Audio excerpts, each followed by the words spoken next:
ये बात है वो दो दोस्तों की, राहुल और मोहन, जो कि दोनों सेम एज के 35 वर्ष के हैं।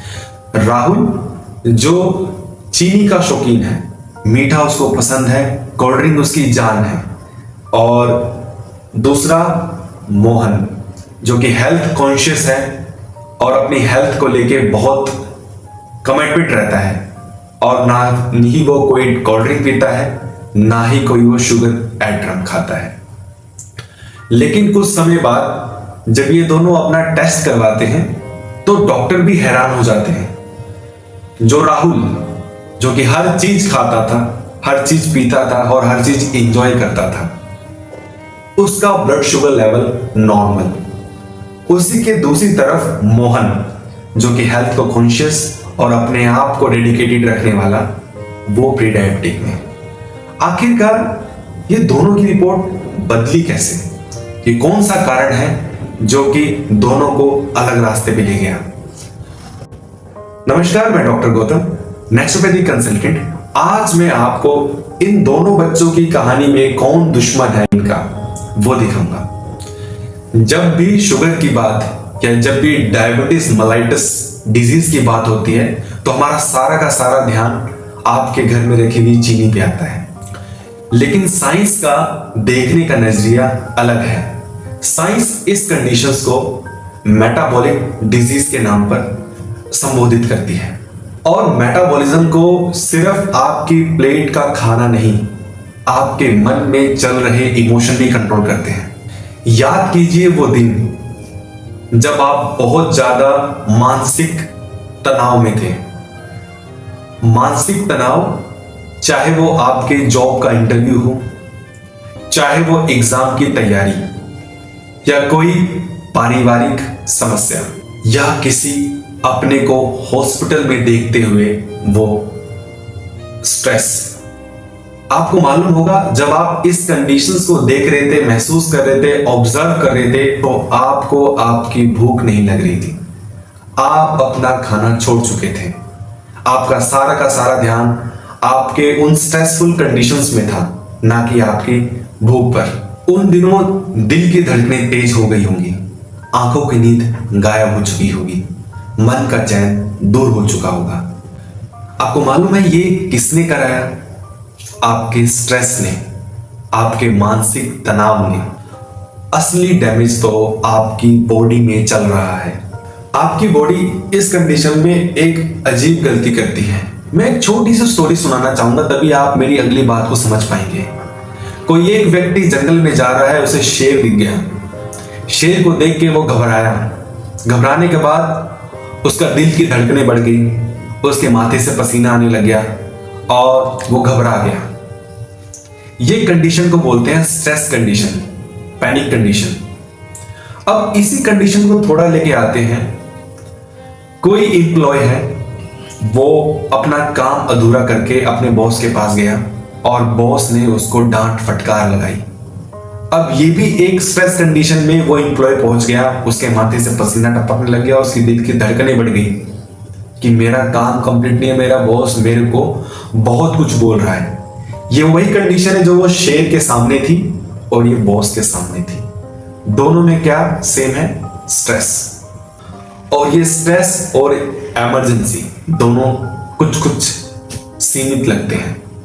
जब भी ऐसी कंडीशन आती है तो आपका किडनी के ऊपर एक एड्रिनल ग्लैंड होती है जो कि कोर्टिजोल और एड्रिनल हार्मोन रिलीज करती है।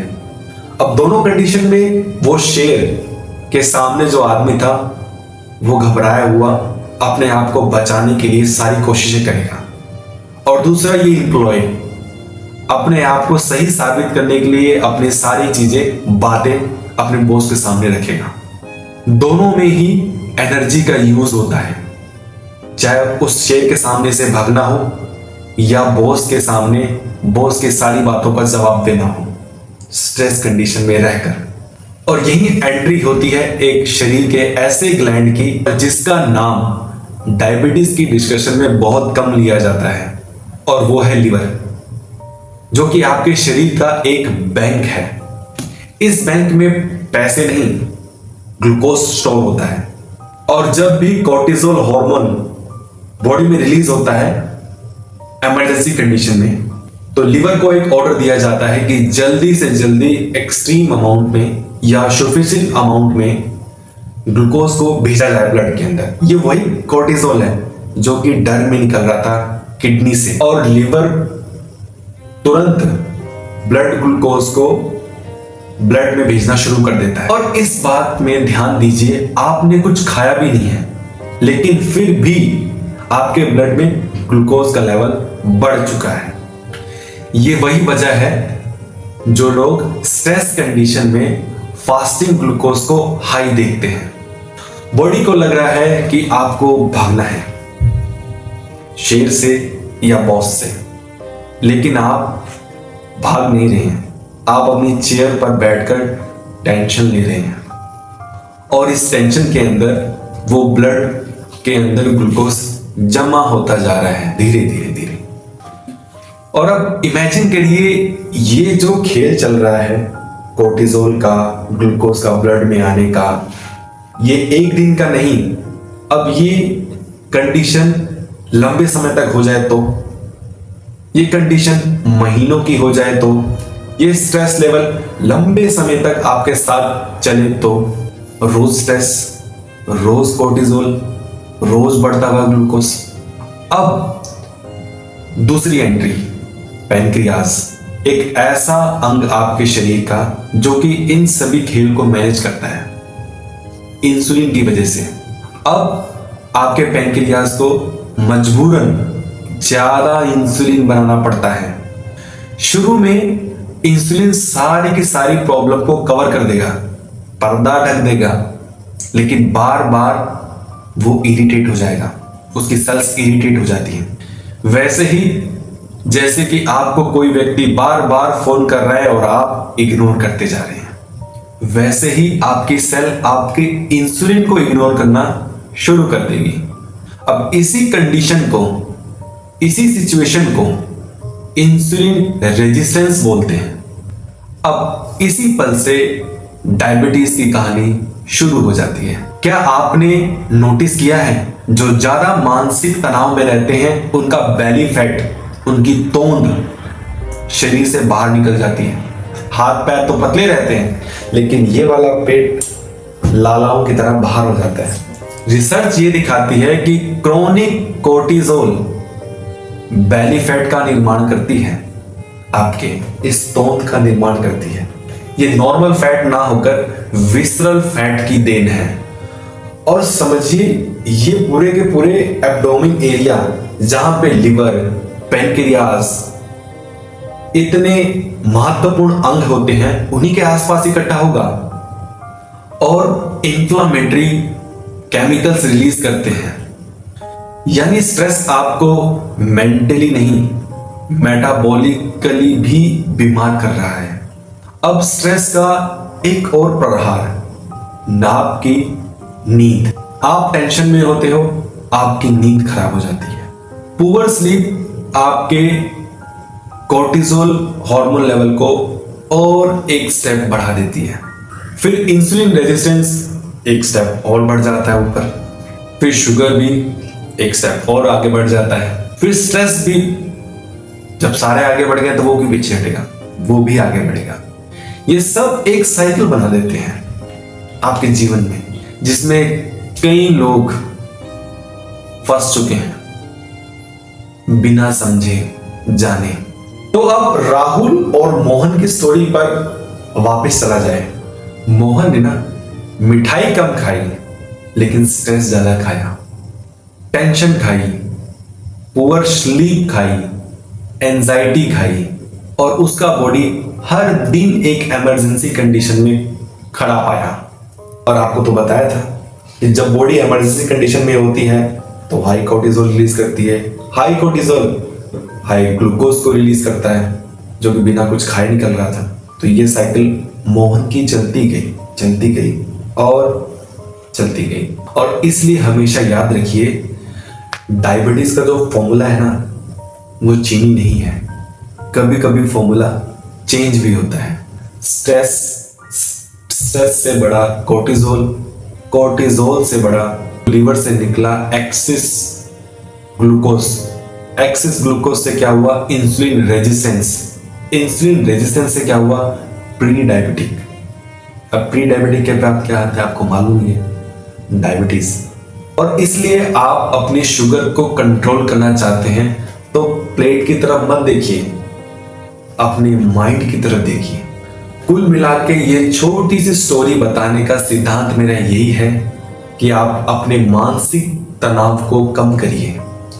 जिस चीज से तनाव हो रहा है उसको तो हर कोई हटा नहीं सकता, लेकिन उससे जो बनने वाला तनाव है ना, उसको हमारे ऋषि मुनि, हमारी मेडिकल साइंस उसको कंट्रोल करने में हेल्प करती है।